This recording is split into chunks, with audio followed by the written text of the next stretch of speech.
Guys, this is blogger Riyan. বর্তমানে আবার আমি চলে আসলাম। আজকে আমি এখন আমি ভিডিও করতেছি অন্য মোবাইল দিয়ে। এখন আমি আমার স্যামসাং প্রো বা আমার মায়ের ভিভো দিয়ে কোনো ভিডিও করতেছি না। আজকে আমি এখন অপো মোবাইল দিয়ে ভিডিও করতেছি। আপনারা হয়তো জানেন আমার অনেকগুলো ব্লগ। আপনি প্রথম কি করবেন, তারপরে আপনি কি করবেন, প্রথমে আপনার ছাত্র জীবনে একটা দায়িত্ব কর্তব্য থাকবে। আপনি মনে করেন এইটুকু একটা বাচ্চা মায়ের পেটে জন্মগ্রহণ করলো, তারপরে সে পেটটা থেকে কেটে তারপরে বাচ্চাটাকে বের করলো। বের করার পরে সে আস্তে আস্তে বড় হয়ে উঠলো। বড় হয়ে তারপরে তার 8 বছর কেটে গেল, তারপরে সে তার 18 বছর হয়ে গেল। তারপরে সে 18 বছর থেকে ম্যাট্রিক পাস করে ফেললো। Class nursery, class KG, class 1, class 2, class 3, class 4, class 5, class 6, class 7, class 8, class 9, class 10, তারপরে 11 এসব পাস করার পরে কলেজে উঠলো। কলেজ পাস করার পরে সে ইন্টারমিডিয়েট পাস করলো। ইন্টারমিডিয়েটে তার হাইট দেখলো সে কত, ওজন বা তার বৈজ্ঞানিক সমস্ত চিকিৎসা দেখলো। তারপরে সে ইন্টারমিডিয়েটে পাস করে ফেললো। আর তারপরে সে একটা অনার্স গ্র্যাজুয়েশনে পড়লো, মানে তারপরে অনার্স গ্র্যাজুয়েশন সাথে সে শেষ করলো। তারপরে masters graduation, honours graduation, post graduation মানে মাস্টার্স, অনার্স মাস্টার্স পাস করে ফেললে তখন সে তার 30 বছর হয়ে গেল। 30 বছরে সে চাকরি করা শুরু করলো। তারপরে সে বিয়ে করলো, বউ বাচ্চা কাচ্চা নিল। তারপরেও সে চাকরি করতেই থাকলো। বউ বাচ্চাদেরকে তো খাওয়াতে হবে নাকি, না খায় নাকি কি মরে যাবে বেচারা। তারপরে সে চাকরি করতে লাগলো। সেই হাজবেন্ড খুব ভালো প্রকৃতির হলো, যেটা আমি হব। বড় হয়ে তার এর মতন হাজবেন্ড হব, যে আমার বাবা এখন ভিডিও করছে তার মতন ভালো হাজবেন্ড আমি হব। আমার ওয়াইফকে আমি জীবনে স্যাক্রিফাইস করব। তারপর আমার 62 বছর বয়স হবে, আমি চাকরি ছেড়ে দিব। এভাবে আস্তে আস্তে বুড়ো হয়ে যাব। তারপরে আমি মরে যাব। তারপরে আমি মরে যাওয়ার পরে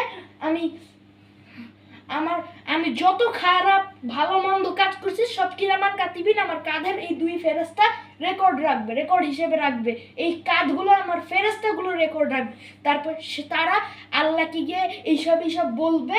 আর জিব্রাইল আলাইহিস সালাম এর আগে ছিল, সেই বলতে পারতো, কিরামান কাতিবিনের বলা লাগতো না। তার অতীতে মেসেজ পাঠাইতো, কিন্তু বর্তমানে তার আপাতত কোনো কাজ নাই। কিন্তু এরপরে এখন যেহেতু কাজ নেই, এর জন্য কিরামান কাতিবিন তো একটা আছেই।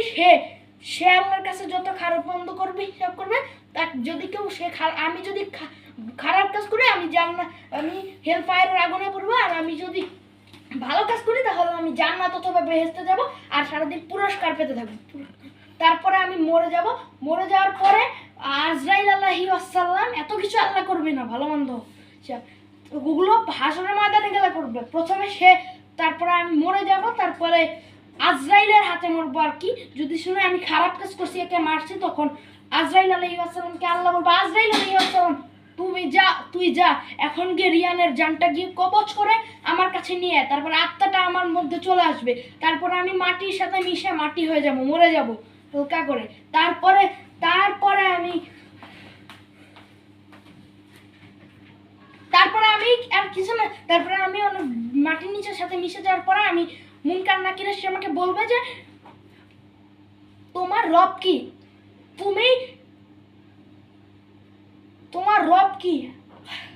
তোমার রবের নবী আর রাসূল কি?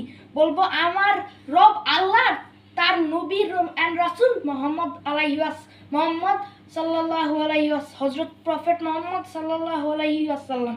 তারপরে আমি কিছুদিন, অনেক বছর পর একবার ইসরাফিল আলাইহিস সালাম ফু দিবে। এই ফেরেশতাটা হচ্ছে 4 নাম্বার ফেরেশতা, সবচেয়ে শেষের। ইসরাফিল আলাইহিস সালাম যখন ফু দিবে, প্রথমবার ফু দিবে, তারপর পুরো পৃথিবী ধ্বংস হয়ে যাবে। And then the second time সে আবার ফু দিবে, তখন মানুষ আবার তাদের আত্মা ফিরে পাবে। তারপরে তারা আখিরাতে সবাই তাড়াতাড়ি জলদি করে ওই হাসরের ময়দানে চলে যাবে। হাসরের ময়দানে যাওয়ার পর সে বলবে যে,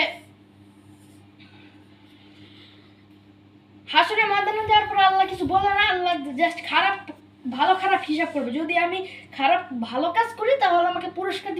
কাজ করলে পুরস্কার দিবে আর আমি বেহেশত অথবা জান্নাতে যাব। যদি খারাপ কাজ করি তাহলে সবসময় শাস্তি পেতে থাকবো, হেলফায়ারের আগুনে পুড়তে থাকবো। এটাই আমার শাস্তি। ওখানে অনেক আগুন থাকবে আর অনেক ভয়ানক বিষাক্ত বিষাক্ত সাপের কামড় ওখানে খেতে থাকবো আমি। তারপরে কিছু না, তারপরে আমি আখিরাতের নতুন জীবনে চলে যাব। আল্লাহ মনে করবো অনেক তোর শাস্তি দিছি, এখন আর দিব না, এখন তুই আখিরাতে নিজে আখিরাতে চলে যা। তারপরে আমি আখিরাতে গিয়ে মিস্ত্রিদেরকে দিয়ে বাড়ি তৈরি করাবো নতুন করে। তারপরে আমার বউ বাচ্চারা যারা মারা যাবে তাদেরকে নিয়ে আখিরাতে চলে যাব। আর আমি যখন মারা যাব তখন আমি আমার মায়ের স্বপ্ন পূরণ করবো, আমি অনেক বড় একজন মিউজিশিয়ান হব। তারপরে মরে যাব। কিন্তু সমস্যাটা তো এই জায়গায়। বাট এই জায়গায় তো সমস্যা। মানুষ মনে করবে রিয়ান কত ভালো একজন মিউজিশিয়ান, সে বেচারা মারা গেল। আর আমি বড় হয়ে এরকমই হব, নবীর মতন হব, তোমার মতো কি তোমার থেকেও ভালো। এটা আমার জীবনের স্টুডেন্টের স্যাক্রিফাইসিং লাইফ।